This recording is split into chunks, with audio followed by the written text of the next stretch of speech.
2 Pedro, capítulo 1, a partir do versículo 3.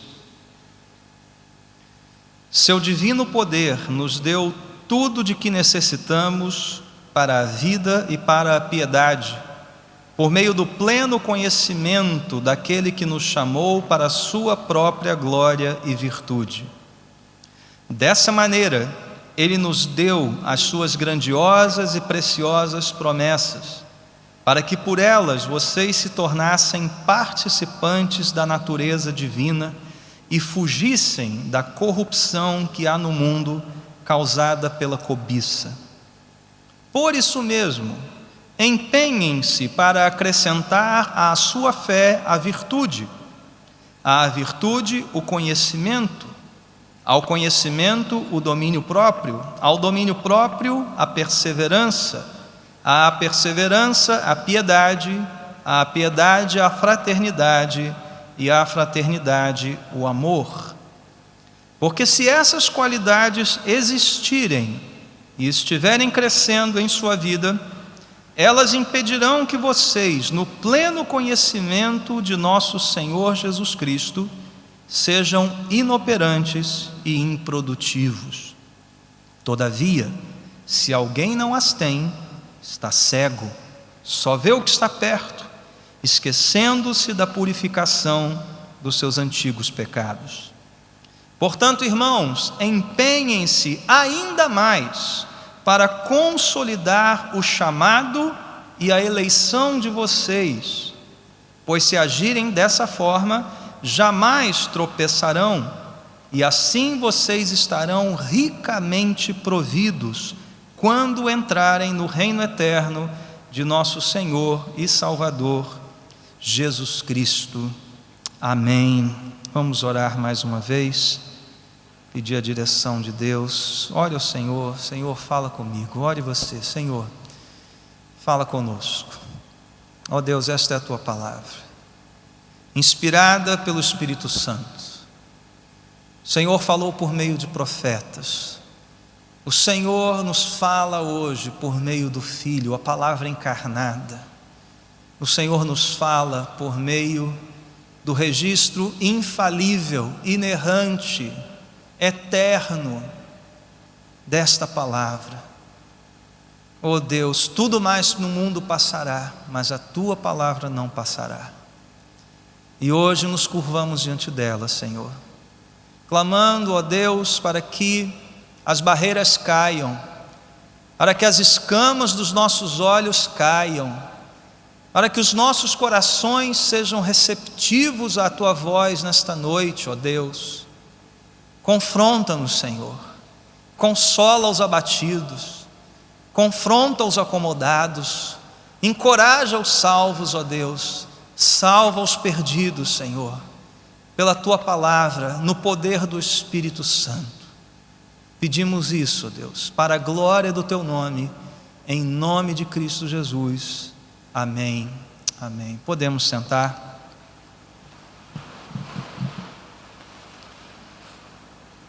Um dos grandes benefícios de nós estudarmos a história da igreja, que estamos fazendo às 5 horas na escola bíblica dominical, é saber que nunca houve um tempo fácil para a igreja de Cristo.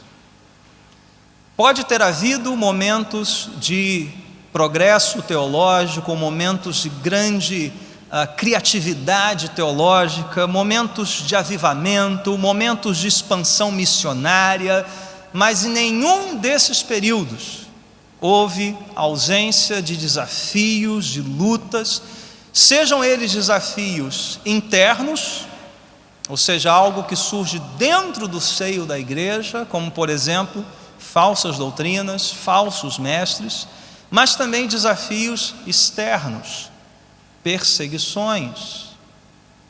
É o que temos visto ao longo de séculos de história da igreja. Só para citar alguns desses desafios que já tivemos oportunidade de estudar, outros ainda não. No nascedouro da igreja, ainda na infância da igreja, nós ouvimos falar sobre o arianismo, que permanece até hoje vivo nas Testemunhas de Jeová, diz o arianismo que Jesus Cristo não é Deus, não é o eterno Logos, o eterno Filho de Deus, mas é tão somente uma criatura, a primeira grande criatura criada por Deus Pai. Esse foi um tremendo desafio que quase dividiu a igreja cristã logo no seu nascedouro.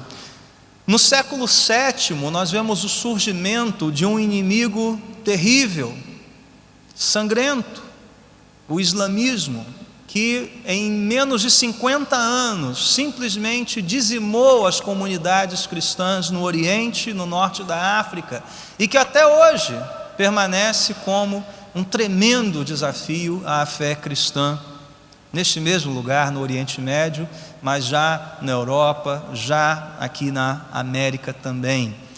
Mais à frente, nós vemos o surgimento do iluminismo, daquela noção do homem como o centro, da racionalidade humana como a saída e a resposta para todas as coisas. Então, um distanciamento do sobrenatural, um distanciamento da noção bíblica de que nós temos uma palavra inspirada por Deus, fruto da ação do Espírito de Deus em homens mortais. Então a Bíblia começa a ser questionada, a fé começa a ser questionada, a existência de Deus começa a ser questionada, a glória e a divindade de Cristo começam a ser questionadas. No século XX, nós vemos o surgimento de regimes totalitários de esquerda, socialismo, o comunismo, o nazismo, que é de esquerda. E vemos que estes foram aqueles que mais mataram e perseguiram a fé cristã. Irmãos, quando examinamos um pouquinho dessa história e olhamos para os nossos tempos, nós vemos que temos muito em comum com os nossos irmãos do passado. Sim, os desafios mudaram, reconhecemos uma certa diferença na qualidade dos desafios e também na quantidade desses desafios. Eu posso dizer com toda certeza que, embora sempre houve um momento difícil para a igreja, os nossos tempos, os tempos de hoje, eles são particularmente terríveis, porque nunca antes tantas forças contrárias à fé cristã se moveram com tanta fúria, com tantos argumentos e ao mesmo tempo. Nunca houve isso. O islamismo, como eu disse, permanece. Mas aliado ao islamismo, nós vemos a agenda da esquerda ainda viva. Não ainda aquele marxismo original das lutas de classe, mas algo que foi chamado de marxismo cultural. A invasão dos meios de cultura, da parte pensante da nossa sociedade.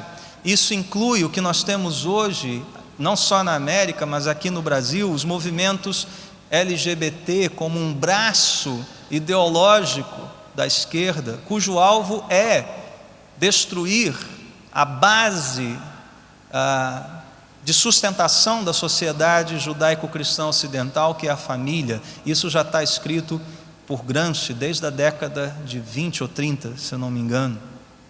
Nós temos uma religiosidade neopagã que se expressa sutilmente naqueles movimentos ecologia, eco para cá, salve o planeta está vivo, a mãe terra. Isso nada mais é do que o antigo paganismo de divinizar a natureza. Agora, como eu gosto de dizer na escola bíblica, as velhas heresias e as velhas crenças pagãs, elas tomam um banho de loja, vão a manicure, trocam a roupa e se apresentam como novas. Oi, sou novo. Não tem nada de novo nisso. Tudo isso já vem de muito tempo. Nós temos o desafio do neo-ateísmo. Esse não tão... faz muito barulho, mas um barulho de lata vazia. Quantos já ouviram falar de Richard Dawkins? O neo-ateísmo. Isso é muito mais lá para o hemisfério norte do que aqui. E nós temos os falsos evangelhos, que se multiplicam como praga, como nunca. Prosperidade, o evangelho terapêutico, o evangelho moralista, o liberalismo que continua também vivo. Muita coisa, né, irmãos? Não se sinta desencorajado nesta noite. Há esperança, há solução, nós vamos ver qual é. Mas a pergunta é: como nós podemos perseverar como igreja? Como nós podemos crescer como igreja? Como nós podemos desenvolver a nossa salvação com temor e tremor? Crescer como discípulos de Cristo em meio a tantos desafios, sejam eles tantos no sentido quantitativo ou qualitativo, muitas frentes e muita coisa acontecendo. A resposta continua sendo e sempre será o Evangelho. A resposta sempre será o Evangelho. E pode parecer uma frase simples, talvez você esperasse algo muito mais elaborado da minha parte, mas eu não tenho mais nada a dizer a você nesta noite. A resposta aos desafios que a igreja enfrenta sempre foi e sempre será uma volta ao Evangelho. Infelizmente, muitos querem acrescentar coisas ao Evangelho porque duvidam do poder do Evangelho e da suficiência do Evangelho.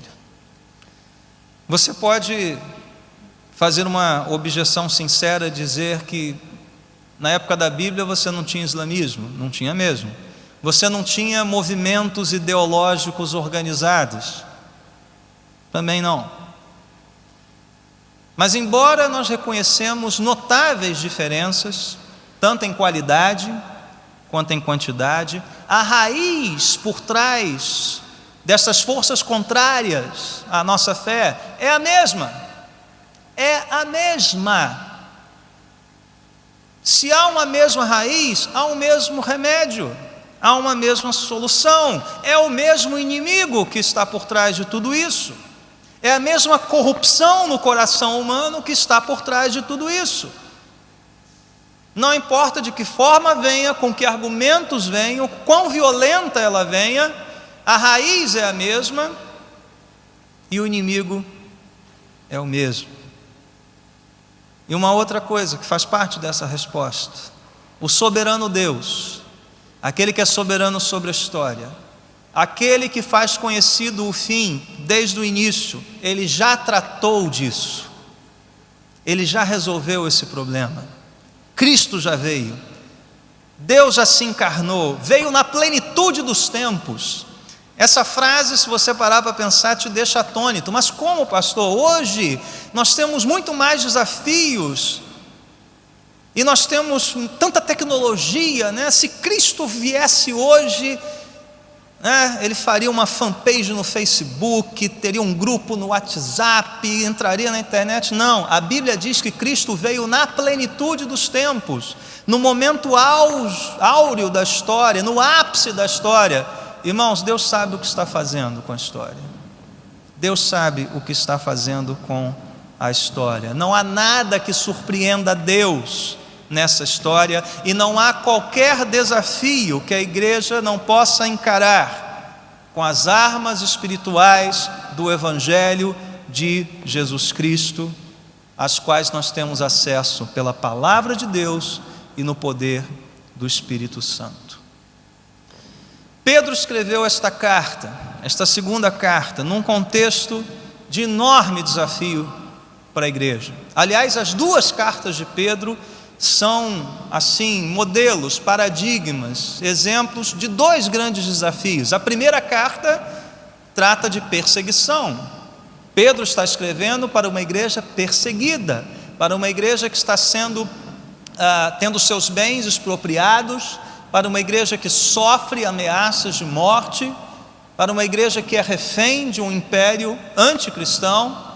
Essa é a primeira carta. Esta segunda carta, Pedro está escrevendo num contexto de desafio dos falsos ensinos e dos falsos mestres. Eu não sei se os fogos, o pessoal está gostando do que eu estou falando, mas eu estou indo, viu? sei se é, vai lá, pastor, isso aí, não é a melhor maneira de se empolgar com a pregação, mas vamos lá, estou empolgado, vamos lá, continua soltando aí.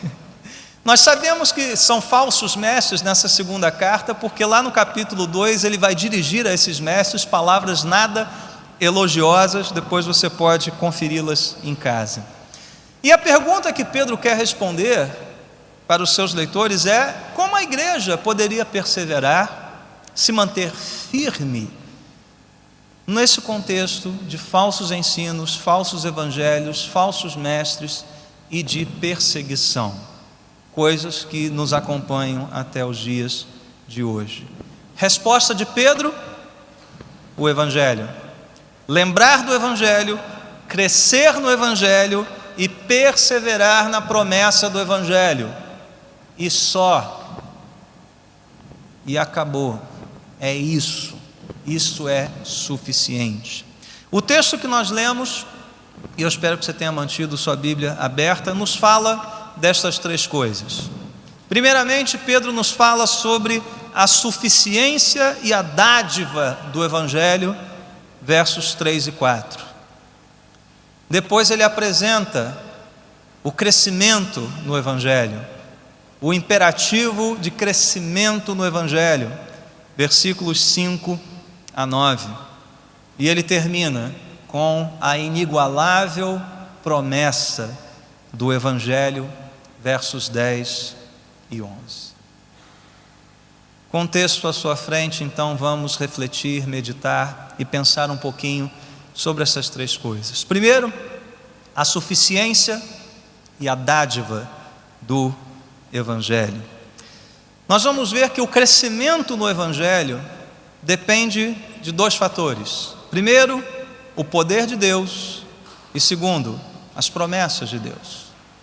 O poder de Deus e as promessas de Deus. E são essas duas coisas que Pedro tem em mente quando abre esta seção da sua carta. Ele começa dizendo então: seu divino poder nos deu tudo de que necessitamos para a vida e para a piedade, por meio do pleno conhecimento daquele que nos chamou para a sua própria glória e virtude, ou por sua própria glória e virtude, há traduções nesse sentido. Dessa maneira ele nos deu grandiosas e preciosas promessas, para que por elas vocês se tornassem participantes da natureza divina e fugissem da corrupção que há no mundo causada pela cobiça. O poder de Deus e as promessas de Deus. O que é este divino poder?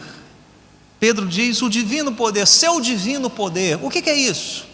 É uma espécie de força cósmica, é uma espécie de energia sobrenatural que vai nos dar um choque assim de santidade. Não, não é isso.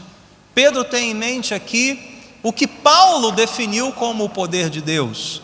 Quando escreve aos Romanos, no capítulo 1, Paulo diz que ele não se envergonha do evangelho, que é o poder de Deus para a salvação de todo aquele que crê.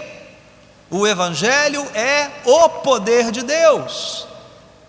E Paulo não fica só nisso. Quando ele escreve aos Coríntios, capítulo 1, verso 18, ele diz que a mensagem da cruz, qual é a mensagem da cruz? O evangelho é o poder de Deus. O poder de Deus. Então o que é o divino poder a que Pedro se refere na abertura dessa sessão? O evangelho de Cristo, a mensagem da cruz, o evangelho da salvação de Jesus Cristo. E Pedro está dizendo: este evangelho é suficiente para tudo, para qualquer desafio. Pense no seu desafio hoje. Pense no que você está enfrentando. Pense no seu coração. Pensem em irmãos perseguidos. Pensem numa sociedade decadente, como a Europa, os Estados Unidos, decadente em termos morais, em termos cristãos. Pense nisso. O evangelho é suficiente. Sabe por quê? O que Pedro diz?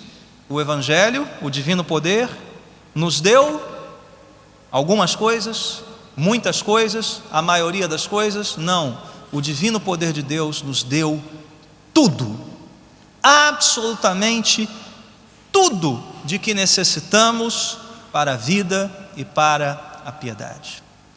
E essas palavras devem ter causado uma impressão gloriosa nos leitores de Pedro, porque aqueles falsos mestres, uma das maneiras, uma das formas deles ensinarem, era exatamente acrescentando coisas ao Evangelho, acrescentando uma mistura de ascetismo, legalismo, uma espiritualidade pagã, fazendo uma sopa, um negócio horroroso, que saía um monstro, acrescentando coisas ao Evangelho. E Pedro está desde o início da sua carta dizendo: crentes no Senhor Jesus, o Evangelho é suficiente para vocês, a mensagem da cruz é o poder de Deus.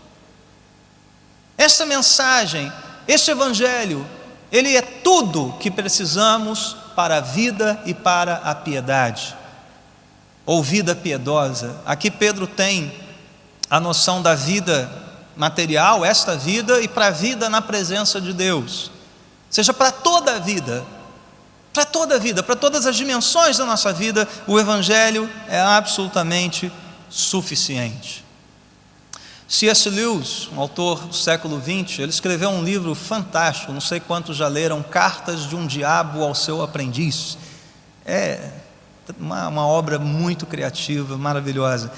E a ideia é um demônio mais experiente ensinando o discípulo de demônio, se você pode dizer isso, a como fazer o seu paciente cair em tentação e se desviar da fé. Em uma das cartas, o grandalhão, o tio, ele diz para o aprendiz: olha, você não precisa afastar ele da igreja não. Como não? Eu tirar ele da igreja, quero levar ele para o mundão. Eu falei: não faz isso não. Começa devagar. Começa sugerindo a ele de que ele precisa de Jesus e de mais alguma coisa. De Jesus e de uma causa social para abraçar. De Jesus e de algum tipo de mérito ou programa humano para se desenvolver. Começa semeando isso no coração dele, e daqui a pouco ele é seu. Terrível, mas a gente já sabe que isso foi encarado aqui. Pedro está dizendo: você não precisa do Evangelho e mais alguma coisa, você não precisa disso.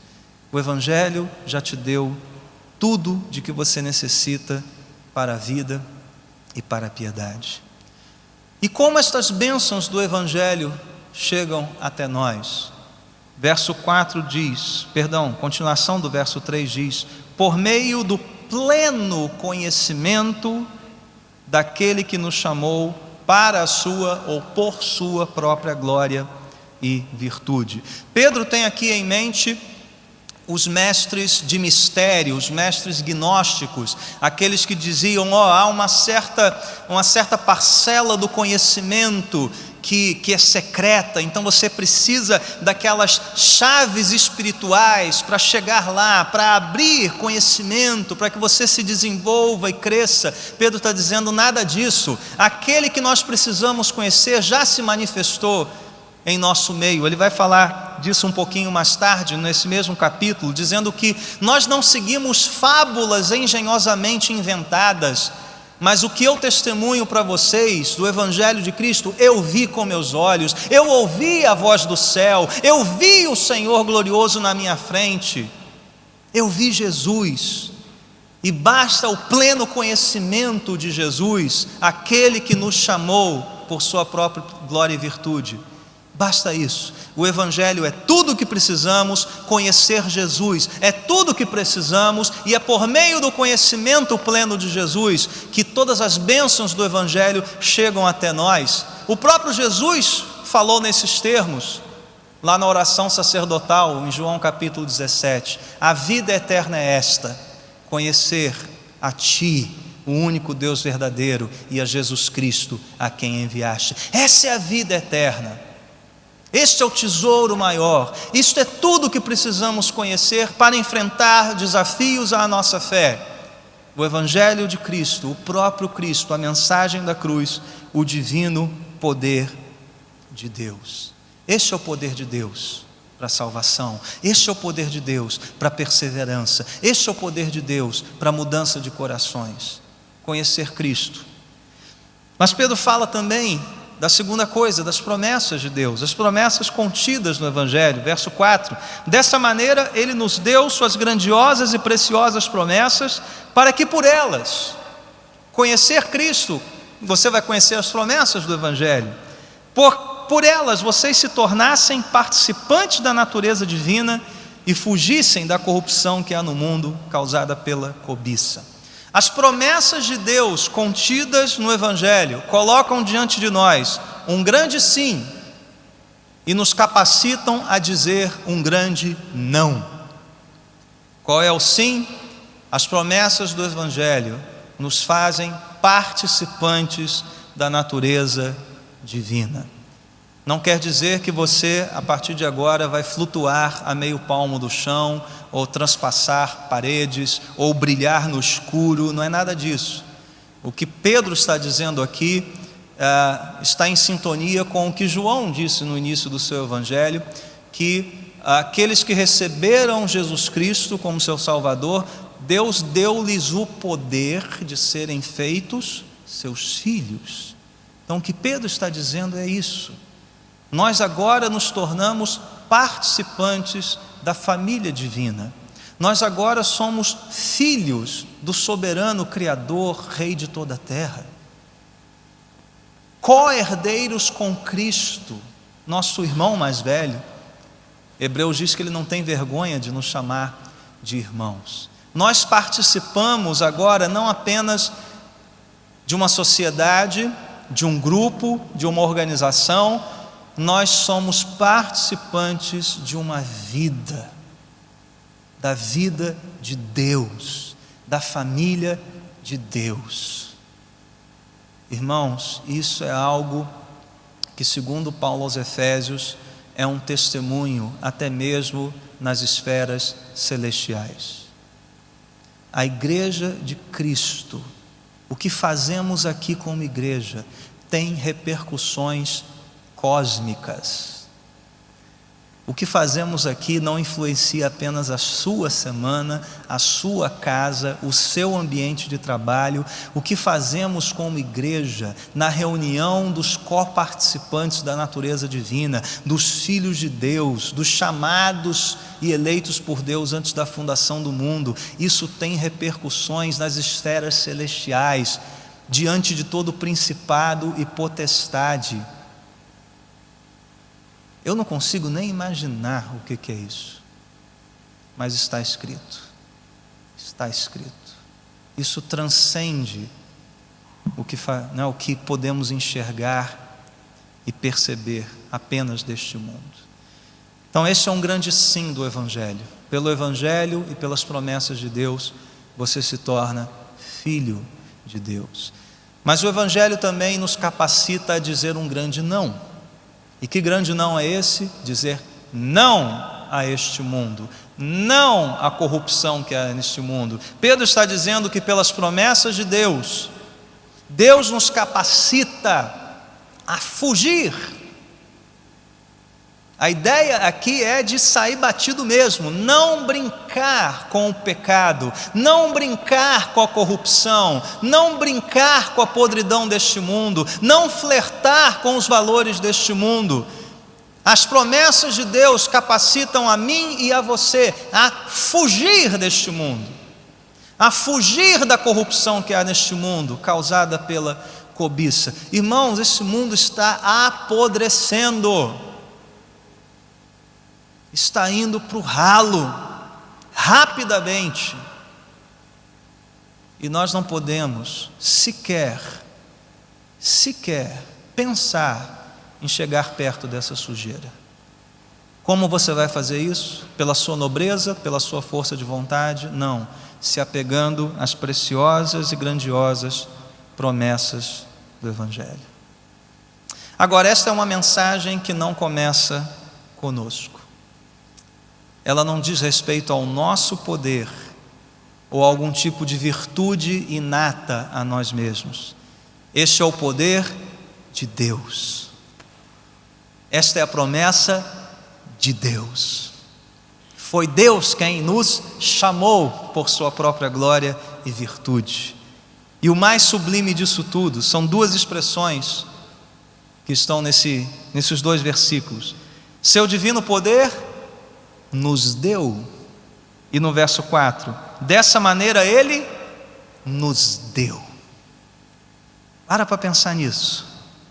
Essa expressão que Pedro usa aqui, Ele nos deu, é a tradução de uma palavra que só aparece em outro momento da Bíblia, e não mais, no Evangelho de Marcos, só. E fala da gratuidade dessa dádiva. O que Pedro está dizendo aqui é que o Evangelho nos foi dado e as promessas de Deus nos foram dadas por pura graça, por nenhum merecimento, nenhum mérito. Pedro está excluindo qualquer um de nós dessa equação aqui. É o poder dele, e foi ele quem decidiu soberanamente manifestar esse seu poder no meio da igreja, na sua vida, na minha vida, impedindo que nós fôssemos tragados pela corrupção deste mundo. As promessas são dele, e ele decidiu, soberana, graciosa, amorosamente, nos dar estas promessas para nos chamar para si, nos tornarmos coparticipantes da natureza divina. Esse é o Evangelho da graça, meus irmãos. A dádiva é gratuita, é soberana e é severa, é gloriosa. Meus irmãos, tudo começa em Deus e com Deus. Mas de acordo com Pedro, isso não é desculpa para nós nos acomodarmos. É por isso que Pedro tem mais a nos dizer. Se o Evangelho é suficiente, se o Evangelho é esta sublime mensagem graciosa da parte de Deus, qual é o imperativo que Pedro nos dá a partir do verso 5? Por isso mesmo, ou seja, tendo tudo isso em mente, que tudo começa em Deus, que tudo é fruto de uma graça gratuita, uma dádiva soberana. O que nós temos que fazer com isso, como filhos de Deus, como coparticipantes da natureza divina? Parece estranho dizer isso, mas Pedro diz, por isso mesmo, tendo em conta isso, empenhem-se, esforcem-se, disciplinem. Para quê? Para acrescentar à sua fé, ou seja, fé não vem de nós. Fé não é algo que nós acrescentamos a alguma coisa. Quando Pedro fala em fé, ele já parte do princípio de que fé é o dom gratuito de Deus, para você crer nas promessas, crer no Evangelho, receber esta mensagem e ser feito então participante da família de Deus. Mas agora a fé, o que Pedro diz? Construa em cima dela, acrescente, e ele lista então uma série de qualidades aqui. A fé quem concede é Deus, mas nós somos chamados então a uma vida de empenho. Pastor Kent Hughes, uma frase também que nós exploramos bastante no curso de disciplinas espirituais. Pastor Kent Hughes disse o seguinte: sem suor não há santidade, sem disciplina não há discipulado. Então, meus irmãos, a carreira cristã, a carreira de crescimento no Evangelho, exige de nós disciplina, suor, exercício, empenho. Paulo diz a Timóteo: exercita-te na piedade. E a palavra que Paulo usa ali na primeira carta, dando esta ordem ao seu discípulo Timóteo, é uma palavra grega que deu origem às palavras portuguesas ginástica e ginásio. A palavra é gumnazo, que deu origem então a ginástica e ginásio. O que você faz num ginásio? Você se exercita, você pratica esportes, você sua. E Pedro está dizendo: Considerando tudo isso que Deus fez por vocês, vocês estão prontos para entrar no ginásio de Deus? Vocês estão prontos a crescer disciplinadamente como discípulos de Cristo? E por que Pedro pode dar esta ordem? Meus irmãos, exatamente porque o Evangelho é suficiente. É suficiente. Deus nos deu tudo o que necessitamos, e o que Pedro ordena? Use esse tudo, empenhe-se, abrace isso tudo é seu, pela graça. Desenvolva a sua salvação. Imagina que alguém te entregasse um cartão de banco. Está aqui o cartão, está aqui a senha, você pode gastar para tudo que você quiser durante esse mês inteiro. Tome tudo, pode usar tudo, tem fundos, não vai ter problema. Aí você, tá bom, né? Vou lá tirar R$10 aqui para pagar o ônibus. Aí devolve o cartão, só te dei R$10 aí para pagar o ônibus. Meu amigo, eu te dei tudo. Meus irmãos, nós temos diante de nós grandiosas, gloriosas promessas, o divino poder do Evangelho. E Pedro está dizendo: entre nesse ginásio e use essa aparelhagem toda. Cresçam no Evangelho, para que vocês perseverem até o fim.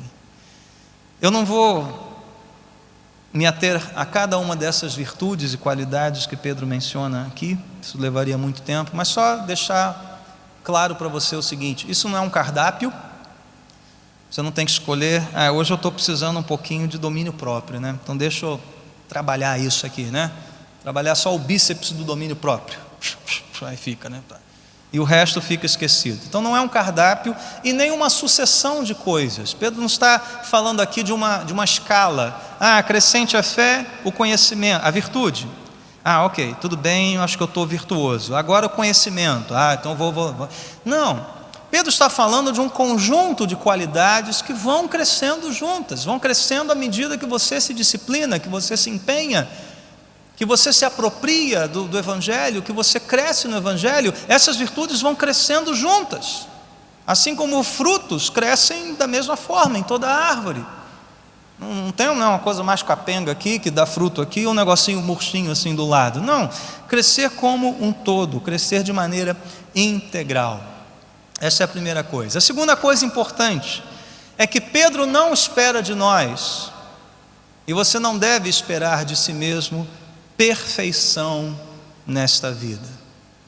Crescimento, sim. Perfeição, ainda não. Nenhum de nós será perfeito nesta vida. Na eternidade é o que nos aguarda. Mas o que Pedro diz aqui no verso 8? Porque se essas qualidades, primeiro, existirem, e segundo, estiverem crescendo em sua vida, o que Deus espera encontrar em mim e você não é perfeição, mas é crescimento. Você deve examinar o seu coração, examinar a sua vida à luz do ano passado, do semestre passado, e sinceramente diante de Deus reconhecer: Senhor, eu estou crescendo. Perguntar-se: eu estou crescendo? Se examinar: eu estou crescendo? Porque é isto que Deus espera de você como discípulo. Se você não está crescendo no Evangelho, é porque talvez você não creia na suficiência do Evangelho para o seu crescimento. Por outro lado, aquele que crê que Deus já deu tudo, vai crescer, vai crescer.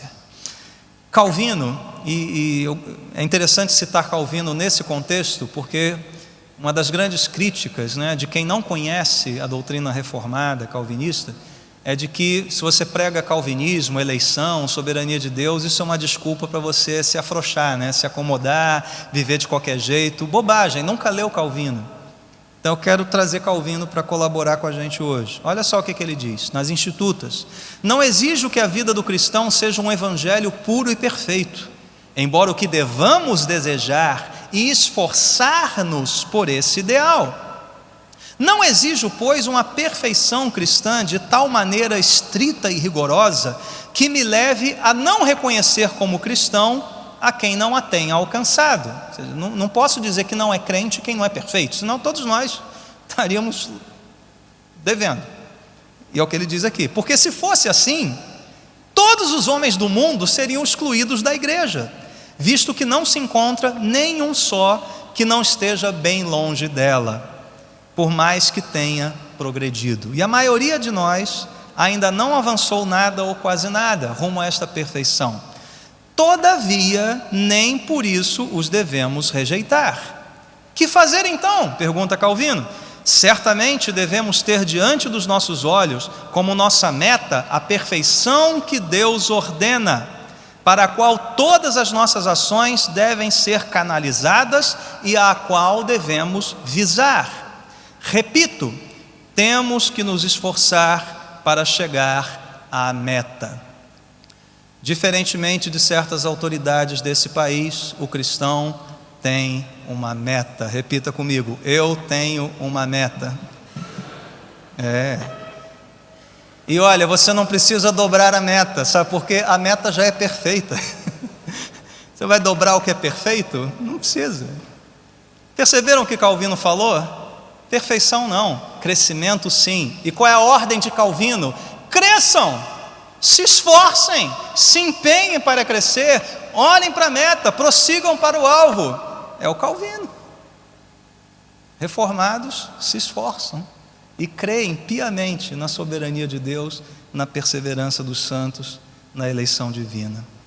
Querido, você tem crescido no Evangelho? Você tem crido na suficiência do Evangelho?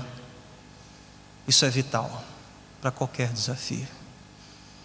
Pedro fecha o seu argumento nesta sessão de um modo maravilhoso, com a inigualável promessa do Evangelho. Cresça porque você tem essas virtudes, as quais você deve perseguir. Essa é a meta. Mas Pedro diz, onde é que nós vamos chegar? Onde é que nós vamos chegar, considerando que Deus já nos deu tudo, considerando que essas promessas não vão falhar, considerando que isto é dádiva gratuita, considerando que, dispondo de tudo, nós podemos crescer, nos empenhar. Onde nós vamos chegar? Pedro diz, versos 10 e 11. Portanto, irmãos, empenhem-se ainda mais para consolidar, grifa isso na sua Bíblia, por favor, consolidar o chamado e a eleição de vocês, pois se agirem dessa forma, jamais tropeçarão, e assim vocês estarão ricamente providos, quando entrarem no reino eterno de nosso Senhor e Salvador, Jesus Cristo. Irmãos, é Deus quem chama, é Deus quem escolhe soberanamente, amorosamente. Eleição não é uma questão de justiça, é uma questão de misericórdia. Porque se Deus fosse fazer justiça, todos nós iríamos para o inferno. O que Pedro está deixando claríssimo para nós são duas coisas. Primeiro, não é o empenho que nos salva, não é. Mas aquele que é um salvo, ele vai se empenhar até o fim. Pastor, como é que a gente sabe quem são os eleitos de Deus para a salvação? Não sabemos, não temos um raio-x espiritual. Mas se há um sinal que a Bíblia nos dá, se há uma coisa que nós podemos perceber naqueles que se reúnem na igreja, e que pode ser um sinal muito claro de salvação, consequentemente de eleição, é este: os salvos se empenham, os salvos crescem. Os que foram escolhidos por Deus, misericordiosamente, eles se empenham até o fim. Esta é a promessa inigualável do Evangelho. Se vocês agirem assim, ou seja, confirmando a eleição divina. O que Pedro está dizendo aqui, olha, o empenho de vocês confirma o que Deus fez no passado. O crescimento de vocês, o esforço de vocês, o amor de vocês pela disciplina, pela santidade, pela vida piedosa, ainda que experimentem momentos de vales, momentos terríveis, momentos de tristeza, momentos de retrocesso, ainda que isso ocorra, mas vocês que amam a disciplina, Pedro está dizendo, isso é um sinal de eleição e salvação, e vocês vão chegar até o fim. Vocês vão chegar até o fim. O salvo ama a disciplina. Escreva isso que eu estou dizendo. Ele ama se esforçar, mas ele sabe ouvir a disciplina de uma liderança, da igreja, do pastor. Ele ama isso. Porque isso é um sinônimo, isso é uma evidência, de sabedoria e de salvação. Pedro está dizendo, se vocês agirem assim, jamais tropeçarão. Quer dizer que nós não vamos ter momentos difíceis? Não, não é isso que Pedro está dizendo. Não é isso que ele está dizendo. A ideia de Pedro aqui é a mesma que Judas, a carta irmã de 2 Pedro tem lá no finalzinho, quando Judas exalta Deus dizendo, aquele que nos guarda de tropeçar, ou seja, é aquele que vai perseverar, ele não vai sair do caminho, ele vai experimentar momentos de cansaço, talvez até de desânimo, mas não vai se desviar do caminho. Deus vai guardá-lo até o fim. Deus vai guardar até o fim aqueles que se apegaram ao Evangelho. Deus nos escolheu para isso. Outra visão distorcida da soberania de Deus na salvação é essa. Paulo já respondeu, e Pedro responde aqui, Deus nos escolheu para a salvação para sermos santos e irrepreensíveis. E como é que nos tornamos santos e irrepreensíveis? Crescendo no Evangelho. Sem suor não há santidade. Viu como as coisas estão amarradinhas aqui? Então Pedro está dizendo, se vocês agirem assim, vocês não vão se desviar do caminho. E onde é que isso vai parar? Estarão ricamente providos, verso 11, quando entrarem. Olha a certeza de Pedro aqui. Não é se entrarem, é quando entrarem. Quando vocês chegarem lá, e vão chegar. Os salvos perseveram. Sabe por quê? Aquele que começou a boa obra em nós vai completá-la até o final. Aquele que nos deu tudo para a vida e para a piedade, aquele que nos deu promessas gloriosas e grandiosas, Ele vai nos levar em segurança ao seu reino eterno.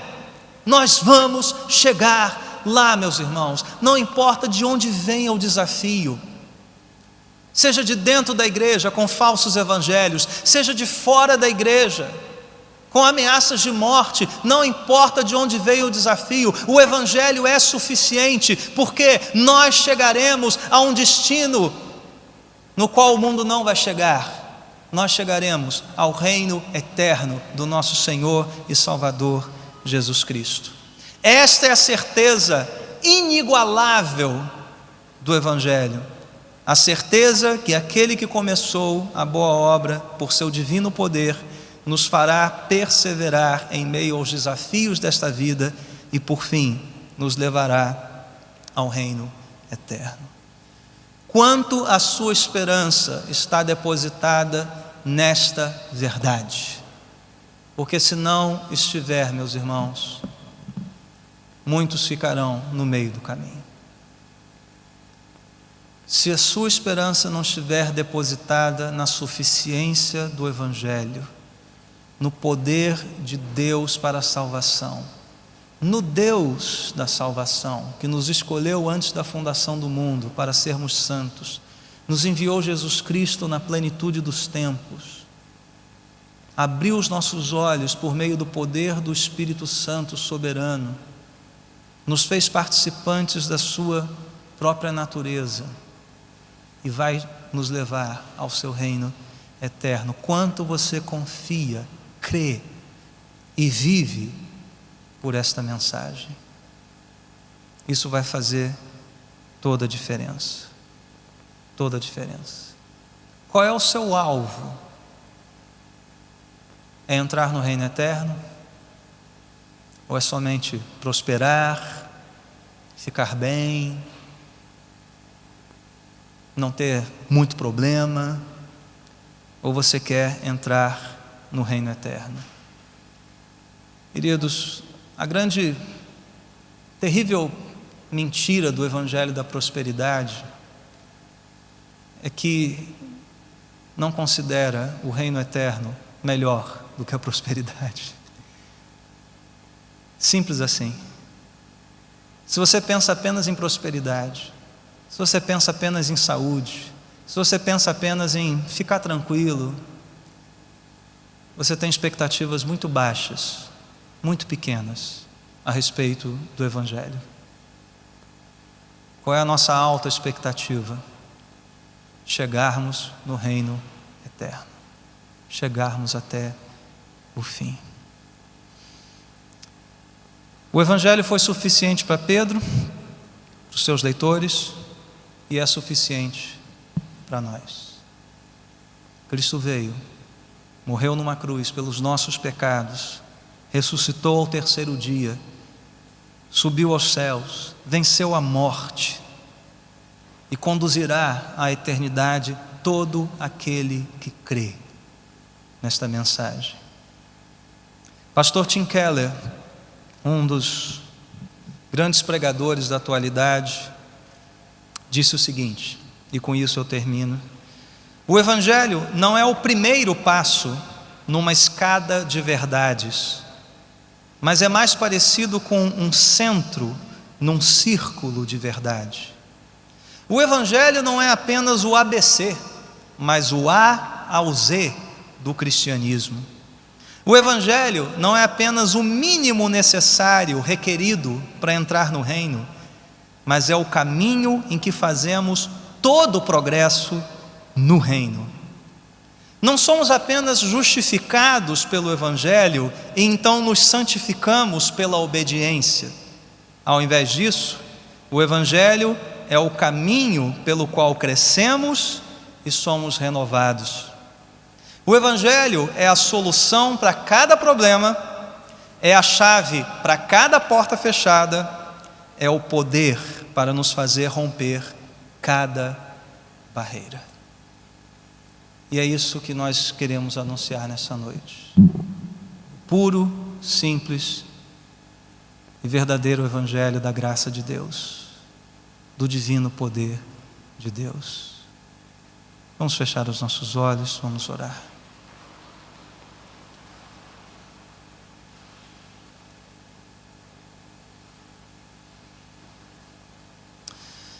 Senhor, sabemos que esta noite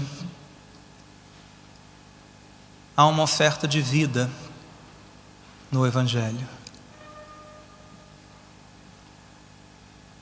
Por estas palavras, Senhor, somos advertidos, encorajados e confrontados. E nossa resposta à Tua revelação nesta palavra determinará toda a nossa vida, tanto aqui quanto na eternidade. Por isso, Deus, eu peço a Ti nesta noite que a Tua soberana graça se manifeste aqui, abrindo os olhos de pecadores, abrindo os olhos, Senhor, daqueles que estão sendo tragados pela corrupção que há no mundo. Senhor, não há nada mais a acrescentar à verdade do evangelho. Tu vieste até nós, Tu nos chamaste para Ti, Tu nos deste grandiosas e preciosas promessas por meio de Jesus Cristo, Salvador, Cordeiro de Deus, imolado antes da fundação do mundo, crucificado, ressurreto, assunto aos céus, e que um dia voltará para julgar vivos e mortos. Um dia voltará e levará os teus filhos ao reino eterno. Senhor, eu peço por estes, mas peço por aqueles que um dia já foram alcançados por essa mensagem, mas que se encontram estagnados, desencorajados, desmotivados, sem direção. Aquece o coração deste, Senhor, nesta noite. Oh Deus, pelo poder do Espírito Santo, Senhor, quebra corações nesta noite. Levanta o cansado, Deus, fortalece os joelhos vacilantes, renova as mentes, Senhor, encharcadas da corrupção deste mundo. Eu falo a você, meu irmão e minha irmã, que já confessou Jesus com os lábios e creu no coração, mas se encontra gelado, estagnado. Reafirme com Ele nesta noite compromisso de se empenhar, de crescer. Ninguém chegará ao céu por causa da disciplina, mas ninguém chegará lá sem ela. Eu digo a você, meu irmão, minha irmã, nesta noite, empenhe-se, cresça, cresça, abrace o divino poder de Deus. Deus quer fazer isso contigo, Deus quer fazer isso conosco, comigo. Senhor, mais uma vez nos arrependemos dos nossos pecados, da nossa negligência, da nossa insensatez, da nossa meninice, e nos voltamos para Ti, Senhor, de todo o coração, clamando: Senhor, sustenta-nos, sustenta-nos, ó Deus, que não tropecemos, Senhor, que não vacilemos, ó Deus, diante de qualquer desafio. Sustenta-nos pelo Teu divino poder, sustenta-nos pelas Tuas grandiosas e preciosas promessas, acima de tudo para a Tua glória, Senhor, mas também para que cheguemos ao alvo, para que cheguemos ao alvo. Louvado seja o Teu nome, Senhor, louvado seja o Teu nome.